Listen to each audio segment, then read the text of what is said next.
అసత్య అభిప్రాయాలు మనసులో తగ్గిపోతాయి. దీన్నే నిర్మోహత్వం అంటారు. ఏ విధమైన మోహాలు లేని మనసు స్థిరంగా ప్రశాంతంగా ఉంటుంది. అదే నిశ్చల తత్వం. ప్రశాంతంగా ఉండడమే నిశ్చల తత్వం. గంట సేపు అయినా కూర్చుంటాడు వాడు ఎక్కడైనా సత్సంగంలో. నీకు మనసు స్థిరం లేనివాడు, నిశ్చల తత్వం లేనివాడు గంట కాదు 5 నిమిషాలు కూడా కూర్చోడు. అంటే ఎప్పుడు బయట మీదనే ఉండదు. బయట ఎప్పుడు పోవాలి అక్కడికి, అక్కడ ఎప్పుడు ఉండాలి.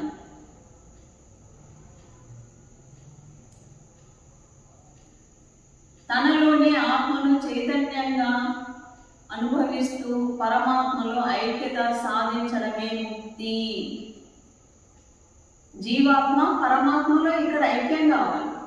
మహాత్ములందరూ ఎక్కడ దర్శనం చేసుకున్నారు? ఈ త్రిపుటిలో, ఈ ముక్తిలో, ఈ త్రివేణి సంగమంలో ధ్యానం అనే సాధన చేసి ఇక్కడ వాళ్ళు పరమాత్మ దర్శనం చేసుకున్నారు. కాబట్టి వాళ్ళు జీవన్ముక్తి కావాలి అంటే మీరు ధ్యాన సాధన చేయండి అంటున్నారు. ఏదో శరీరం విడిచిన తర్వాత కలిగే స్థితి మాత్రమే కాదు.